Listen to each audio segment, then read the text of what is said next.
Time has a way of catching up with everyone, even those who've spent years waiting for the end. As the state prepares to carry out the execution of Anthony Todd Boyd, the story behind this case still echoes with pain and loss. This wasn't a crime carried out by one man alone. It was a group effort: Anthony Boyd, Sean Ingram, Marcel Ackles, and Quinte Cox.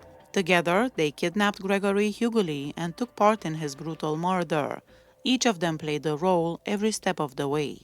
On July 31, 1993, Anthony Boyd, along with Sean Ingram and Marcel Ackles, went looking for Gregory Hughley. A few days earlier, Hughley had taken some cocaine from them and never paid the $200 he owed. What started as an attempt to collect the debt quickly turned darker. Later that day, Quinte Cox joined the group, bringing along a 9mm Mac 11 gun that would soon be used in the crime. The group drove around in a blue van that Marcel Ackles had rented. Before long, they spotted Gregory Hughley on 15th Street in Anniston that evening. As the van slowed to a stop, Sean Ingram got out, the Mac 11 in his hand, and called Hughley over. At first, Hughley hesitated, but Ingram grabbed him and forced him inside the van. They made him lie face down on the floor just behind the front seat. After that, they dropped Quinte Cox off at Cooper Homes, telling him to meet up with them later. Their first stop was a gas station. Marcel Ackles got out and filled up a plastic container with gasoline, something that would soon play a horrifying role in what was to come. After that, the group, Boyd, Ingram, Ackles, and their captive, Gregory Hughley, drove to a quiet baseball field in the Mumford community of North Talladega County. During the ride, Boyd and Ingram kept Hughley pinned down on the floor of the van. He begged for his life, pleading, "Don't kill me, I'll get your money." But no one listened. When they reached the baseball field, sometime between 7 and 8 p.m., things took a deadly turn. Sean Ingram ordered Gregory Hughley to lie down on a bench. He wrapped tape around Hughley's hands and mouth, while Anthony Boyd bound his feet.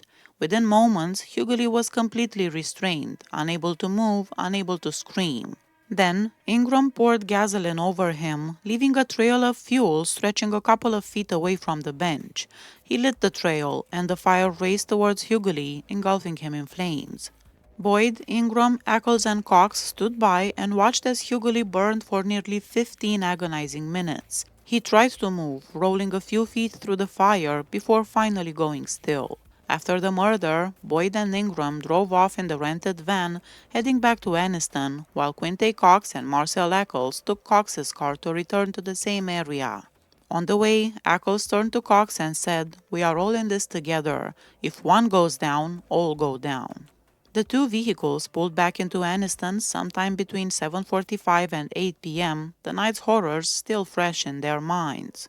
Since being convicted and sentenced in 1995, Anthony Boyd has fought his death sentence at nearly every turn.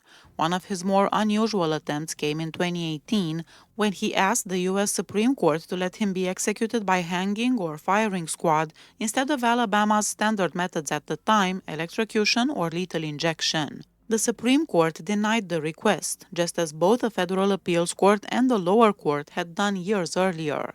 On August 4, Boyd filed another legal action, this time asking for a stay of his execution. He argued that other defendants who committed similar crimes had been charged with felony murder instead of capital murder. Boyd claimed this was unfair, saying it violated the 14th Amendment's Equal Protection Clause and amounted to a miscarriage of justice, since felony murder carries a lesser sentence, while capital murder can lead to the death penalty. Anthony Boyd has been actively pushing for alternatives to Alabama's current execution methods. In previous filings, he asked to be executed by firing squad, hanging, or even through a medical aid and dying process, options that are not authorized under Alabama law, but which he argues would be less cruel and more reliable. Boyd had also filed a lawsuit directly challenging the state's relatively new and controversial execution method that relies on lethal gas to induce suffocation, known as nitrogen hypoxia. He says that its application is unconstitutionally cruel and unusual punishment under the Eighth Amendment, a claim that echoes arguments made by several other death row inmates in Alabama who are facing the same fate. Witnesses to previous executions using nitrogen hypoxia, including the first ever case, that of Kenneth Eugene Smith in January 2024, have raised serious concerns about whether the method actually delivers a quick, painless death. Many argue that it could instead cause unnecessary suffering. Despite these warnings and the controversy surrounding the practice, every legal challenge brought against nitrogen hypoxia has so far been rejected by the courts. That leaves the method fully legal and available for use in Alabama, even as questions about its humanity continue to linger. Nitrogen hypoxia is a method of execution where the inmate is fitted with a mask and made to breathe in pure nitrogen gas. The process cuts off oxygen to the body, eventually causing death by suffocation. On paper, it sounds like a simple, almost clinical procedure, but in reality, it's been surrounded by controversy and uncertainty ever since it was introduced. Critics argue that no one truly knows how long it takes or how much pain it causes, since it's still such a new and largely untested method. The method was developed largely in response to growing problems with lethal injection, from nationwide drug shortages to mounting public and legal scrutiny over botched procedures and ongoing lawsuits claiming that lethal injection itself was cruel and unusual punishment. In an attempt to get around those issues, Alabama, along with a few other states, passed laws allowing nitrogen hypoxia as an alternative to lethal injection or the electric chair. Supporters of this method argue that it offers a quick and almost painless death. They say the human body can't actually sense the lack of oxygen when breathing pure nitrogen, which makes the process more peaceful compared to other methods. Unlike lethal injection, which can easily go wrong if the drugs are administered improperly, nitrogen hypoxia is described by its proponents as simple and reliable, but not everyone agrees. Critics warn that it could cause pain, panic, or a slow, drawn-out death. Many have gone as far as to call it experimental, even likening it to torture, raising deep ethical and legal questions about whether it should be used at all. Outside of Alabama, the use of nitrogen hypoxia is still extremely rare. In fact, only one other state, Louisiana, has actually carried out an execution using this method, making it the second state in the country to do so. A few others, including Arkansas, Mississippi, and Oklahoma, have passed laws allowing nitrogen hypoxia as a possible option, but none of them have put it into practice yet. For now, Alabama and Louisiana stand alone, leading the way with one of the most controversial execution methods in modern history. Going back to Anthony Boyd's case, after the crime, all four men involved eventually faced justice, but the outcomes for each of them were very different. When Robert Sean Ingram was charged with the 1993 capital murder of Gregory Hughley in Alabama, he decided to cooperate with the authorities.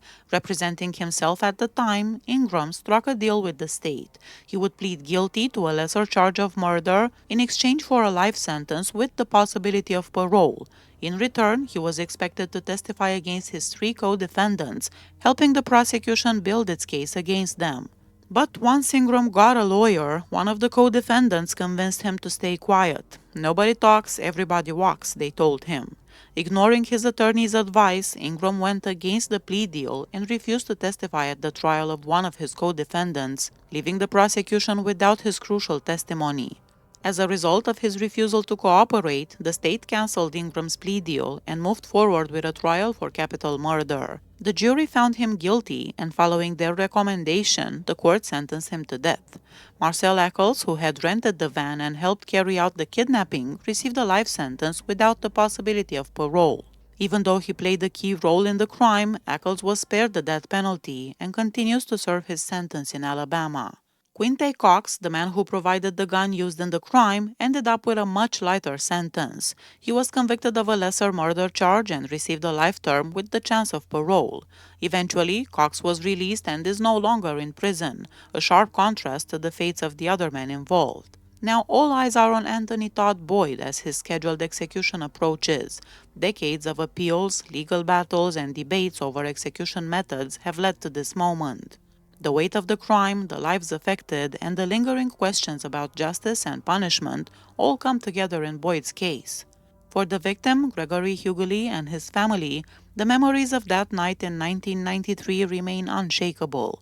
For the state and for observers across the country, Boyd's execution represents both the final chapter in a tragic story and a flashpoint in the ongoing discussion about the death penalty and the methods used to carry it out. As the date draws near, the question remains: will justice, in the eyes of the law and the public, truly be served? Please hit that subscribe button if you like my channel. See you next time. Bye bye.